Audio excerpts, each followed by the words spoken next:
ஒரு உயர்ந்த குடும்பத்தில் பிறந்து பொருளாதார நெருக்கடி காரணமாக திருமணத்திற்கு பிறகு கை குழந்தையோடு சினிமாவில் நடித்து தன்னுடைய குடும்பத்தை எப்படியேனும் காப்பாற்ற வேண்டும் என்ற உணர்வோடு ஆந்திராவிலிருந்து சென்னைக்கு வந்து ஒவ்வொரு திரைப்பட கம்பெனியாக ஏறி இறங்கி தயாரிப்பாளர்களை இயக்குநர்களை சந்தித்து தனக்கான வாய்ப்பை உருவாக்கி சாதித்து காட்டியவர். மக்கள் திலகம் எம்ஜிஆர், நடிகர் திலகம் சிவாஜி கணேசன், கமலஹாசன் என்று பல்வேறு தலைமுறை நடிகர்களோடு தன்னுடைய திரைப்பயணத்தை தொடர்ந்தவர்.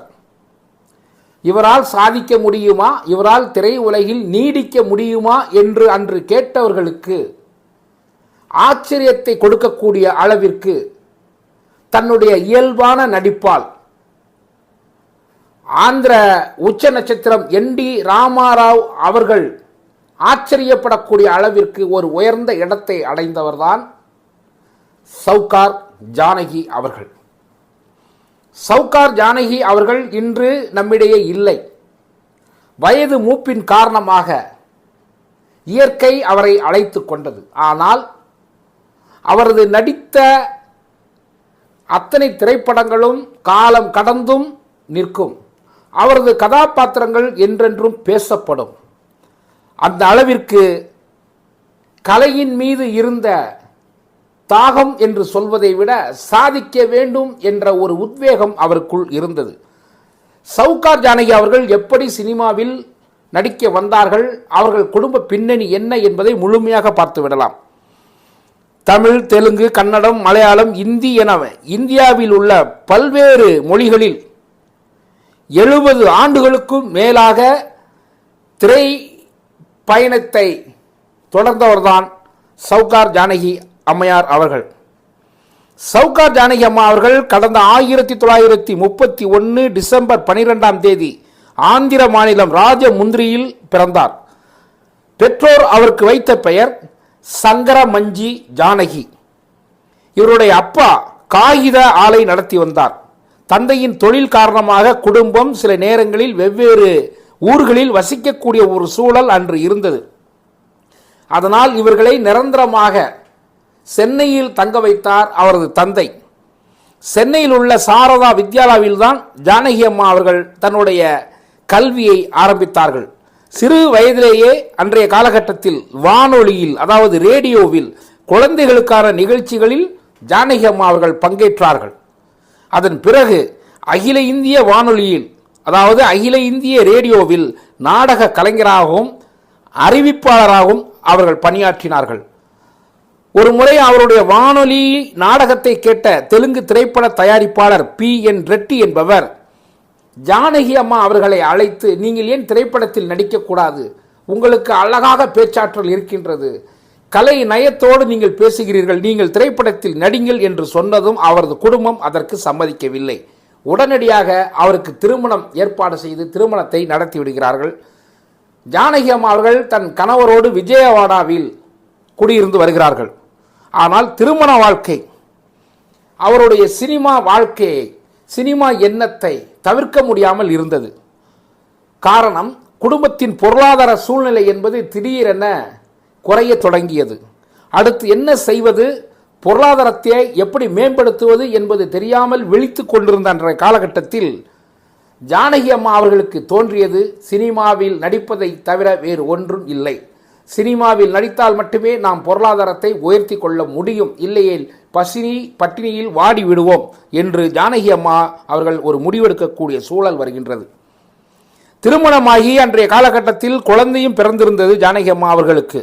அன்றைய காலகட்டத்தில் திரைப்படத்தில் நடிப்பது என்பது, அதுவும் ஒரு பெண் நடிப்பது என்பது மிகப்பெரிய கேள்வியாக இருந்த காலகட்டம். ஆணாதிக்கம் நிறைந்த ஒரு காலகட்டம் தான் ஜானகி அம்மா அவர்கள் சினிமாவில் நடிக்க ஆரம்பித்த காலகட்டம்.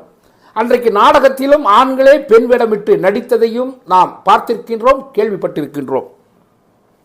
வேறு வழி இல்லாமல் குடும்ப பொறுப்பை தன் கையில் எடுத்த ஜானகி அம்மா அவர்கள் கை குழந்தையோடு சென்னை வந்து தயாரிப்பாளர்களை சந்திக்கின்றார்கள். சினிமாவில் நடிப்பதற்கான வாய்ப்புகளை கேட்கின்றார்கள். அப்படி அவருக்கு கிடைத்த முதல் வாய்ப்பு என்பது ஒரு அற்புதமான வாய்ப்பாக அமைந்தது. சவுகார் என்ற படத்தில் நடிக்கக்கூடிய ஒரு வாய்ப்பு அவருக்கு கிடைத்தது. அந்த படத்தில் அவருக்கான சம்பளம் 2500 ரூபாய் பேசப்பட்டது.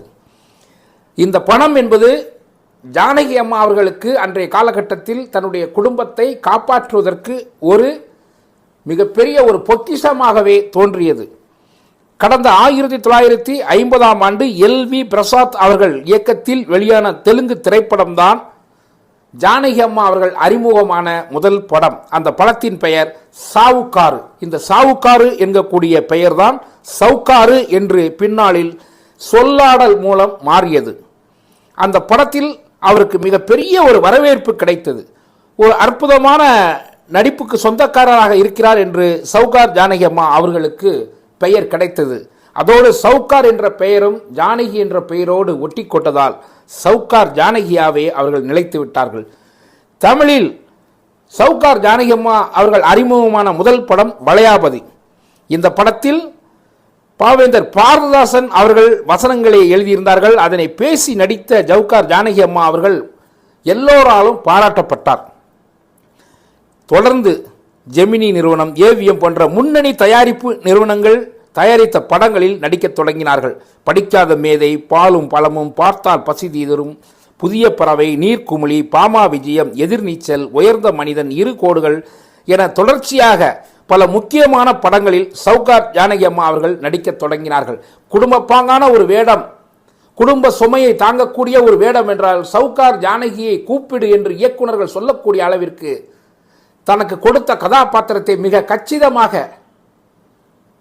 நடிக்க ஆரம்பித்தவர் தான் சவுகார் ஜானகி அம்மா அவர்கள். அவர்களுடைய அந்த கலை பயணம் என்பது ஒரு உச்ச இடத்திற்கு அன்றைய காலகட்டத்தில் சென்றது.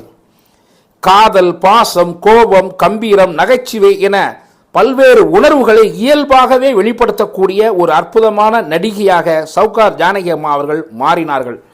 உயர்ந்த மனிதன் படத்தில் உயர்ந்த சமூக அந்தஸ்துடைய பெண்மணியாகவும், இரு கோடுகள் படத்தில் ஒரு கலெக்டராகவும், ஒளிவிளக்கு படத்தில் விதவை பெண்ணாகவும், படிக்காத மேதை படத்தில் நடிகர் திலகத்தின் அப்பாவி மனைவியாகவும் நடித்தார்கள். அதே காலகட்டத்தில் தான் எதிர்நீச்சல், பாமா விஜயம் போன்ற படங்களில் நகைச்சுவையாகவும் நடித்தார்கள்.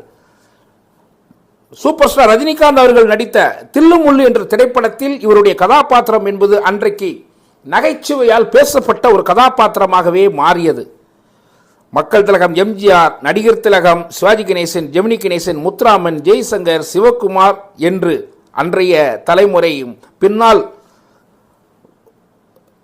கார்த்தி என்று பின்னால் உள்ள தலைமுறையோடும் நடித்தவர்தான் சவுகார் ஜானகி அம்மா அவர்கள். தெலுங்கில் என்.டி. ராமாராவ், நாகேஸ்வர ராவ், கன்னடத்தில் ராஜ்குமார், மலையாளத்தில் பிரேம் நசீர் உள்பட தென்னிந்தியாவின் சூப்பர் ஸ்டார்கள் என்று சொல்லப்பட்ட அனைத்து நடிகர்களோடும் நடித்த ஒரு பெருமைக்கு உரியவர்தான் சவுகார் ஜானகி அம்மா அவர்கள்.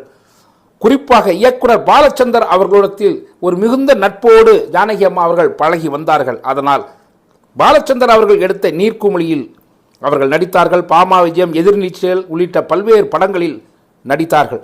பாலச்சந்தர் அவர்கள் இயக்கத்தில் ஜெமினி கணேசன் நடித்த காவிய தலைவி என்ற ஒரு திரைப்படத்தை தயாரித்து அதில் இரட்டை வேடங்களிலும் சவுகார் ஜானகி அம்மா அவர்கள் நடித்தார்கள். சவுகார் ஜானகி அம்மா அவர்களை பொறுத்தவரை மனதில் எது சரி என்று படுகின்றதோ அதை அப்படியே பேசக்கூடியவர். ஒரு துணிச்சலுக்கு சொந்தக்காரர், ஒரு அற்புதமான நடிகை. சவுகார் ஜானகி அம்மா அவர்கள் ஒரு மாறுபட்ட கதாபாத்திரங்களில் நடித்திருந்தாலும் தமிழ் ரசிகர்களால் கொண்டாடப்பட்ட ஒரு அற்புதமான நடிகையாகவே தமிழ் ரசிகர்கள் என்றும் பார்த்தார்கள், இன்றும் பார்க்கிறார்கள். இன்று அவர் இல்லை, அவர் ஆன்மா சாந்தியடையட்டும், இறைவனிடம் அவருக்காக பிரார்த்திக்கின்றோம். ஆனால் அவர் விட்டு சென்ற அந்த இடம் என்பது இன்றும் வெற்றிடமாகவே இருக்கின்றது. அவர் இடத்தை நிரப்ப இன்றும் எந்த ஒரு நடிகையும் வரவில்லை என்பதே இந்த ரசிகர்களின் கேள்வியாக இருந்து கொண்டு இருக்கின்றது. சவுகார் ஜானகி அம்மா அவருடைய ஆன்மா சாந்தியடைய இறைவனை வேண்டுகின்றோம்.